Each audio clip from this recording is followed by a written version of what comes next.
Assalamualaikum warahmatullahi wabarakatuh. Hai girls, kali ini kita akan bahas bagaimana sih kehidupan semester 1 mahasiswa PPG Prajabatan Tata Busana.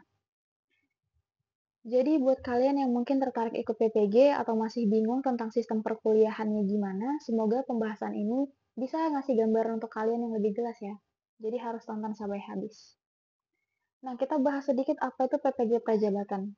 Buat yang mau detailnya bisa lihat video sebelumnya, tapi di sini akan bahas sedikit sih. Jadi PPG Prajabatan atau Pendidikan Profesi Guru adalah program pendidikan yang wajib diikuti oleh calon guru agar mendapatkan sertifikat pendidik.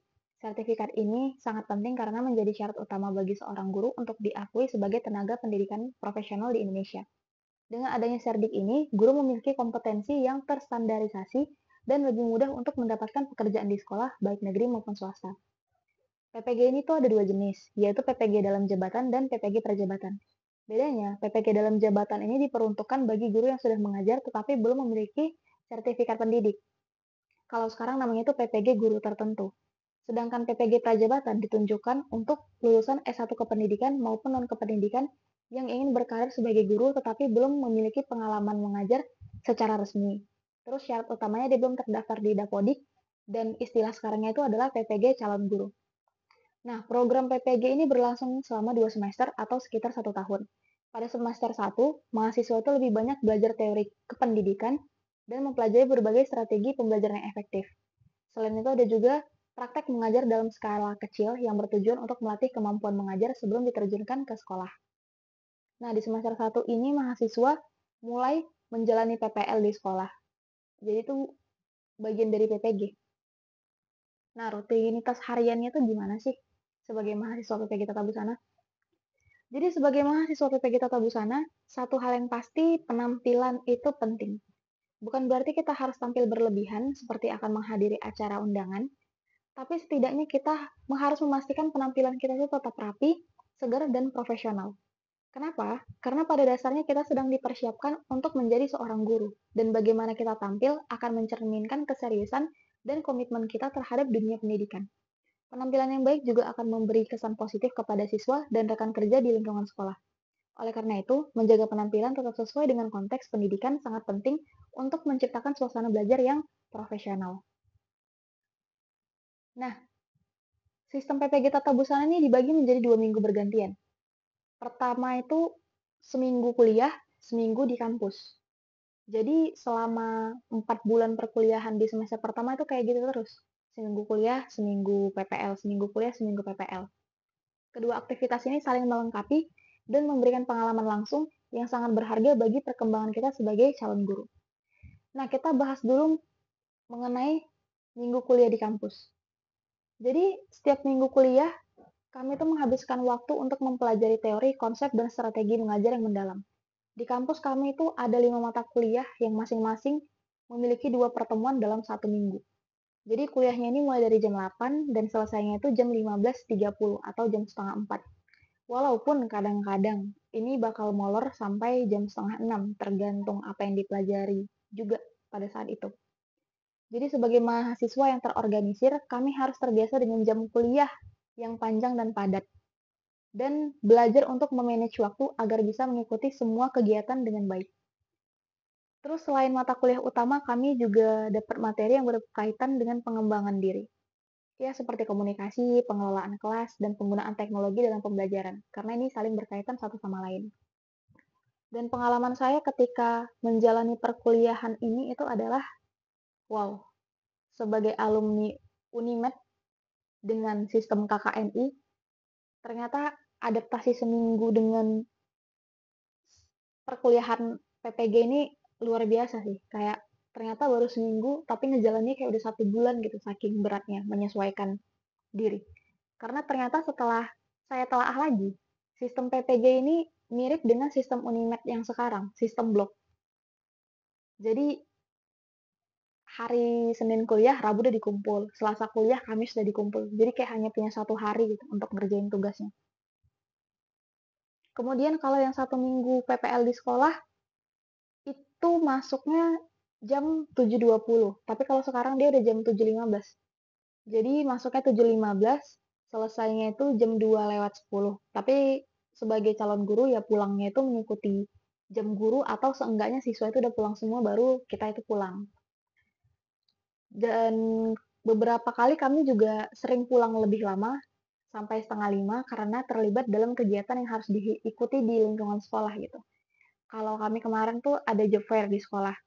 Kami bantu buat produk dan pulangnya itu 4:30, 4:30, sampai sore lah.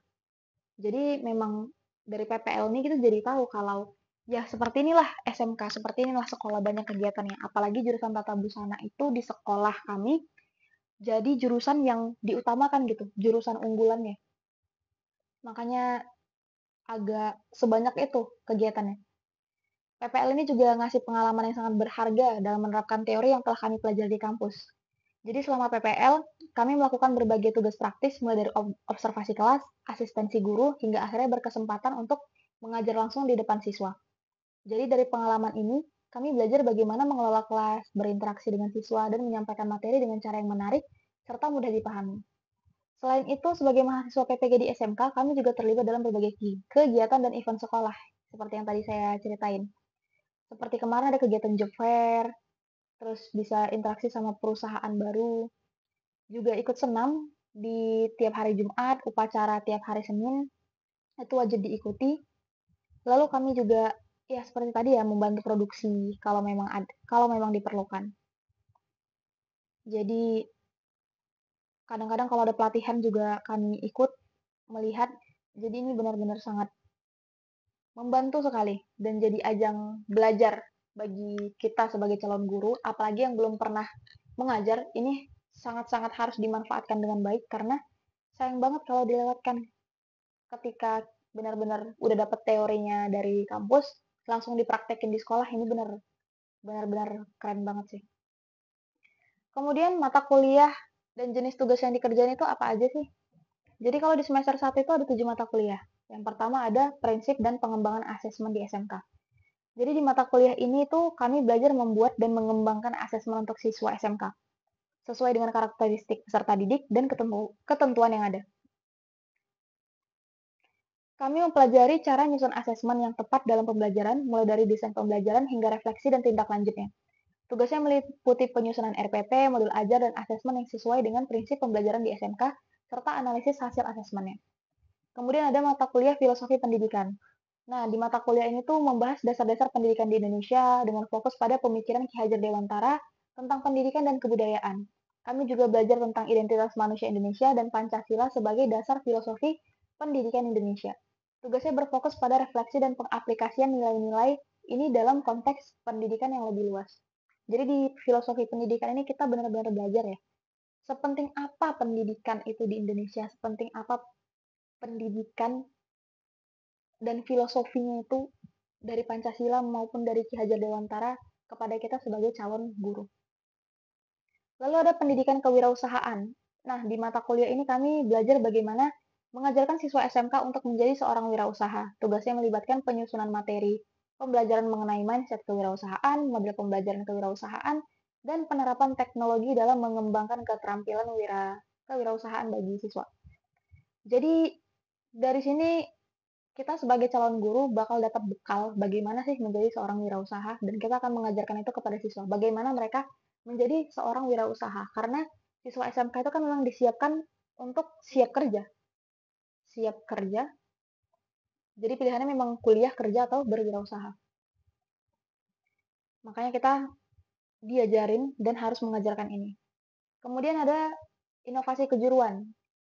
Mata kuliah ini tuh belajar tentang konsep kreativitas dan inovasi dalam pembelajaran kejuruan. Jadi tugasnya itu penyusunan RPP yang kreatif dan inovatif, atau istilahnya modul ajar ya guys di kurikulum Merdeka, serta metode ajar yang mendukung pengembangan inovasi di bidang kejuruan. Terus belajar juga tentang cara mengantisipasi resiko dan evaluasi kreativitas dalam pembelajaran. Jadi segala macam kreativitas dan inovasi itu dimasukin di sini gitu. Modul ajar yang dibuat berdasarkan prinsip asesmen tadi dan lain-lain diinovasiin di sini. Jadi memang pendidikan kewirausahaan dan inovasi kejuruan ini hanya ada di kejuruan vokasi. Jadi kalau memang teman-teman yang ngelihat video ini tuh dari jurusan lain, bukan dari vokasi, misalnya BK atau matematika, yang nggak akan menemukan mata kuliah ini. karena ini memang khusus untuk jurusan vokasi. Lalu ada mata kuliah pemahaman peserta didik dan pembelajarannya. Mata kuliah ini membahas pemahaman tentang karakteristik peserta didik dan bagaimana cara mengelola pembelajaran yang berpusat pada siswa. Kami belajar tentang asesmen yang memperhitungkan pengetahuan siswa dan menciptakan lingkungan belajar yang aman dan nyaman.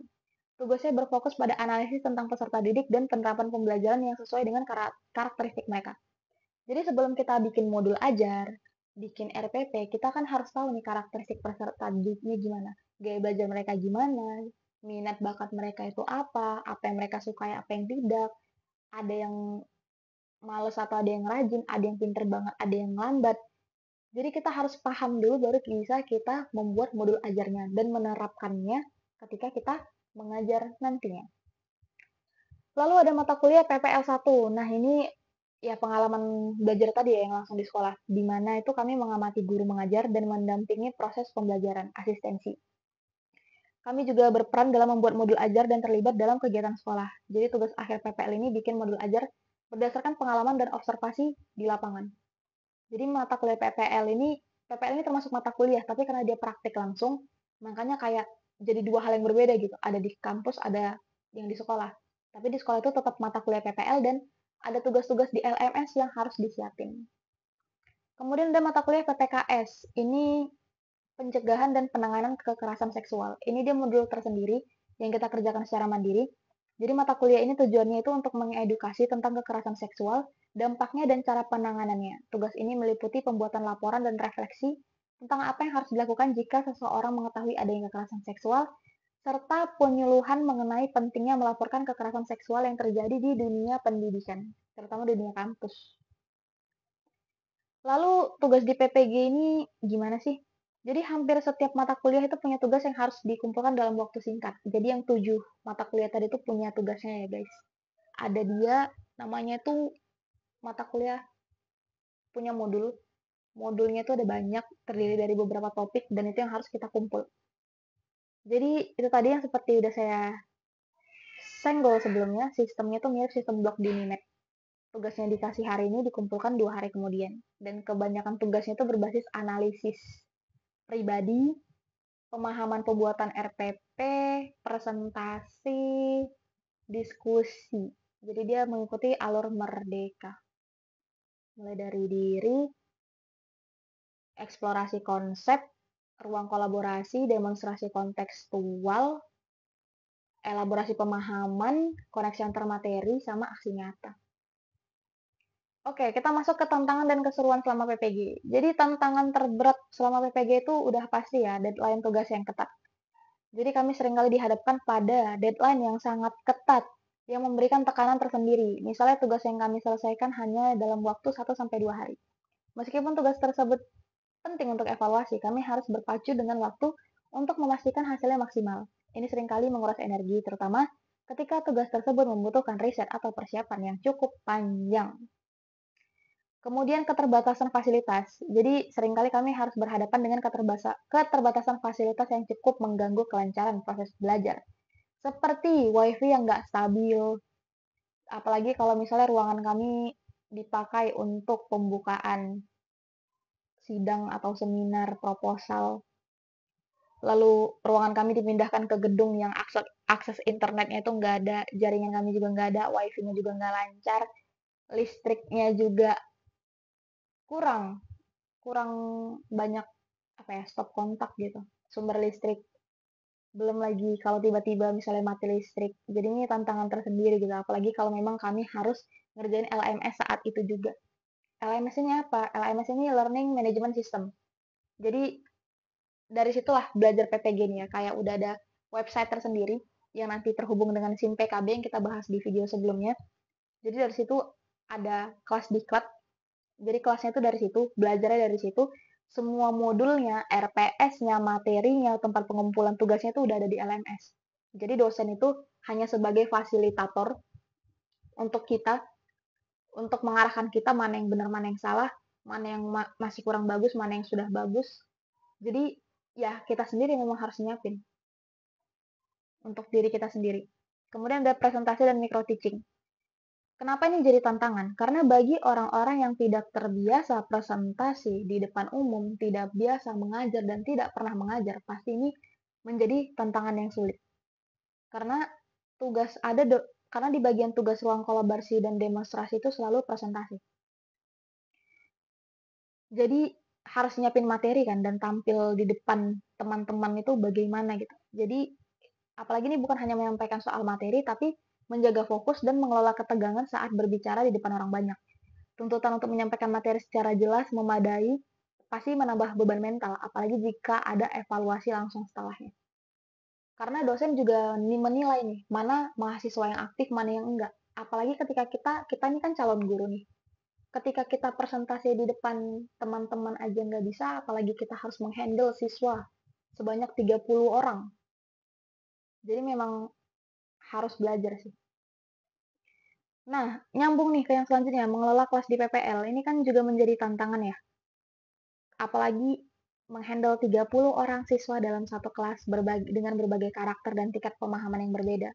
Pasti membutuhkan kesabaran dan keterampilan dalam manajemen kelas. Termasuk ya, manajemen pengelolaan kelas tuh. Jadi harus bisa membuat kelas tetap kondusif, memastikan setiap siswa mendapatkan perhatian yang cukup, dan mengatur waktu dengan efisien untuk menyampaikan materi. Apalagi kita harus mencapai tujuan pembelajaran. Nah, keseruannya apa aja nih di PPG? Jadi keseruan di PPG itu pertama ya bertemu dengan teman-teman baru dari berbagai jurusan. Kebetulan kami itu terdiri dari jurusan PKK, Pendidikan Kesejahteraan Keluarga. Jadi ada tata busana, tata boga, tata rias, dan ada perhotelan. Kebetulan baru kali ini ada perhotelan yang buka di Unimed. Jadi kelas kami itu terdiri dari 4 jurusan, terdiri dari 18 orang. Nah, terus kalau di kelas sebelah itu ada teknik B, itu isinya jurusan perteknikan yang otomotif, teknik elektro, teknik bangunan, mesin, dan lain-lain. Jadi bisa ketemu nih sama orang-orang dengan berbagai latar belakang yang berbeda. Belum lagi mereka dari daerah yang berbeda-beda, ada yang dari Padang, ada dari Aceh, dari Riau. Terus yang di dalam Sumatera juga dari daerah yang beda-beda kan. Nggak hanya dari kota Medan aja. Kemudian event kebinekaan global. Nah, kemarin kami ada seminar kebinekaan global nih. Jadi kesempatan kami untuk mengikuti event ini tuh mempertemukan kami dengan teman-teman lainnya dari jurusan lainnya. Karena kan PPG ini nggak hanya kami. Ada jurusan PGSD, ada PJK, secara umum itu sih, ada PGSD sama PJK, ada PG PAUD. Kalau yang lain, itu yang seangkatan kami itu sih kalau nggak salah ya. Jadi ini jadi kesempatan langka untuk memahami keberagaman budaya, latar belakang pendidikan, dan cara pandang yang berbeda gitu. Momen seperti ini tuh nambah semangat kami untuk terus belajar dan menghargai keberagaman.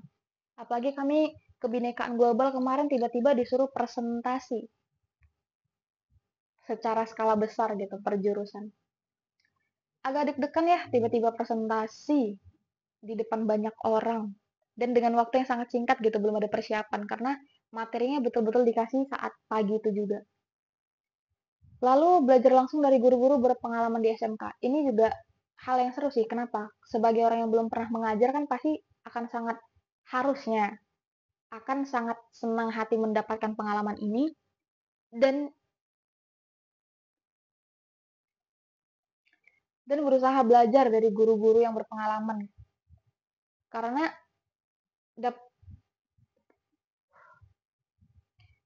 karena kan guru-guru ini nggak hanya mengajarkan teori, tapi juga berbagi kisah dan pengalaman praktis yang sangat membantu untuk mengelola kelas gitu, dan gimana menghadapi siswa.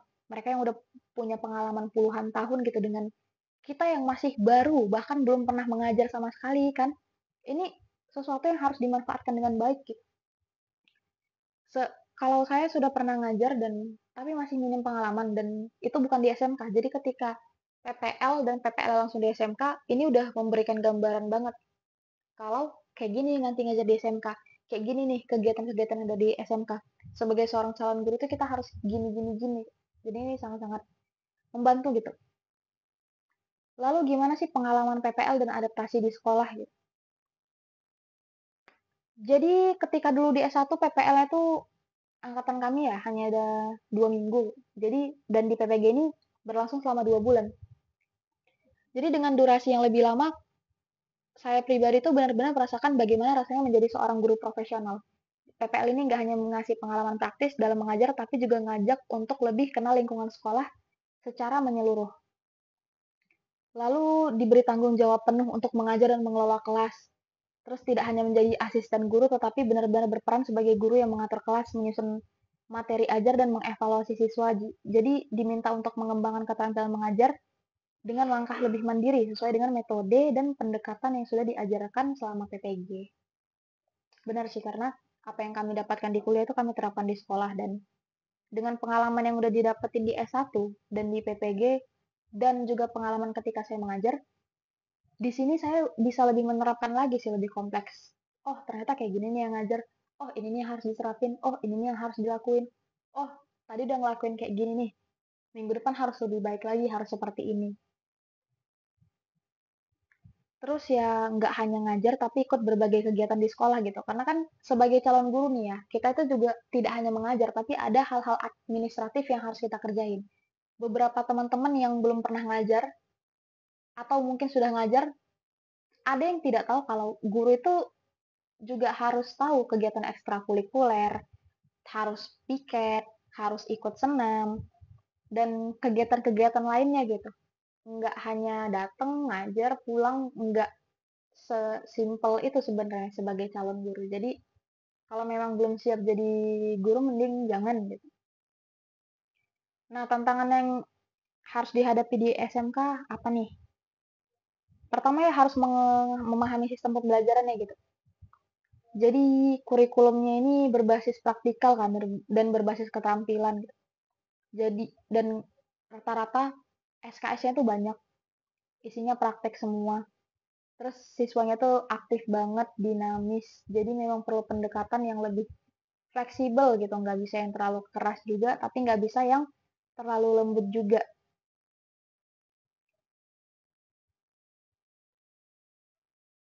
Setiap siswa akan memiliki kebutuhan dan cara belajar yang berbeda, yang menuntut kami untuk lebih peka dan adaptif. Kami harus bisa mengidentifikasi karakter siswa yang lebih pendiam atau cenderung lebih aktif dan menyesuaikan metode pengajaran agar bisa menjangkau semua siswa dengan baik. Kami belajar bagaimana menjaga keseimbangan antara memberikan perhatian kepada yang membutuhkan dan mendorong yang lebih aktif untuk berbicara. Oke, jadi itulah gambaran tentang kehidupan mahasiswa PPG Prajabatan di Tata Busana semester pertama. Jadi program ini bukan sekedar perkuliahan biasa, ini benar-benar persiapan untuk menjadi guru profesional. Jadi tips buat yang mau ikut PPG yaitu pertama pastikan kalian tuh siap mental dan akademik. Jadi ketika dapat tugas banyak itu nggak yang langsung drop sakit, stres, dan lain-lain. Yang kedua, kelola waktu dengan baik, karena tugasnya itu sangat padat, jadi harus bisa manajemen waktu, tetap jaga kesehatannya, pola tidurnya, jangan sampai down. Kemudian jangan malu bertanya dan belajar dari pengalaman guru pamong di PPL. Ini benar nih, jangan diam-diam kesasar. Beranilah bertanya, berani berpartisipasi karena ini kesempatan emas yang jarang didapetin gitu. Apalagi nih kita PPG Prajabatan itu beasiswa ya, dibayarin pemerintah. Tinggal ngejalanin dengan baik, dapat sertifikat pendidik, jadi tolong kesempatannya dimanfaatkan dengan baik. Jadi semoga cerita ini bisa membantu kalian yang penasaran dengan PPG. Sampai jumpa di video selanjutnya. See you next video guys. Bye-bye.